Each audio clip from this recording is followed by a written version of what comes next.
Akenya ni moritio kwihuga macini cia mathara iria irahuthika guthima murimu wa coronavirus, thirikari ikiuga maumirira macio timakuihokeka.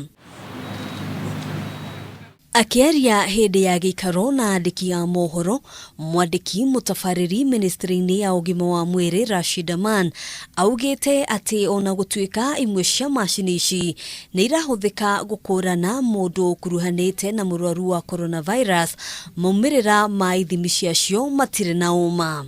These are the so-called antibody-based rapid diagnostic tests, or RDTs.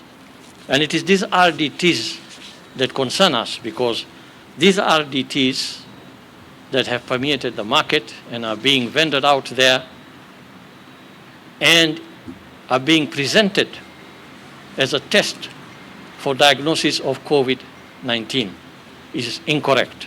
Kwa ihinda riri, akiuga macini iria irahuthika ni thirikari nocio ciakuihokeka na no thibitari na ceceni nini guku bururi-ini cietikiritio gukorwo igitwarithia na mbere ithimi ici. As far as the position of the ministry is concerned right now, the only test that can diagnose and state that an individual is positive for COVID-19 is the real-time PCR test. Maya mokite o riri namba ya arwaru ithiete na mbere kuongerereka.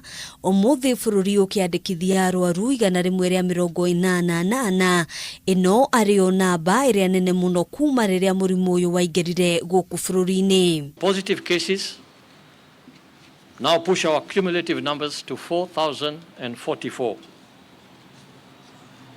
out of a total of 124,474 samples that have been tested in the country so far. Kuongerereka kwa namba ino kwaya gukorwo ari kionereria ati bururi werekeire gatoru kohoro matuko-ini matari kuraya. Flattening the curve and pushing it to the right as far as possible allows us to be able to deal with those cases that come up that need clinical management, given our capacities of our health systems.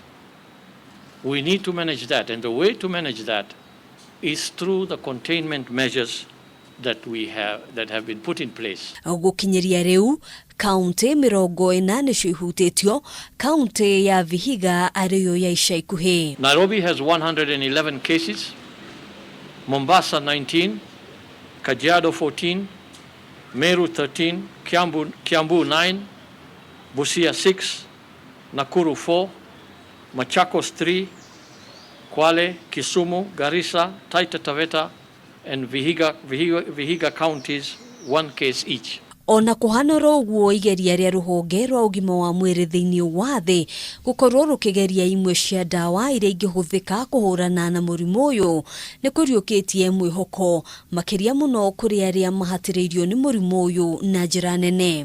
Dexamethasone reduce the risk of death in a third of the cases tested for those who are on ventilatory support, but reduced the risk of death by 1/5 or 20% for those who are on supplemental oxygen. We have had discussions with the clinicians here to see whether it is something that we may want to very quickly set up our own clinical trial to look at the efficacy of this drug. So there's some level of promise, but there's quite a bit of research and clinical trials that need to be done. Handũ-inĩ ha Kameme TV, njĩtagwo Ngina wa Wadurwa.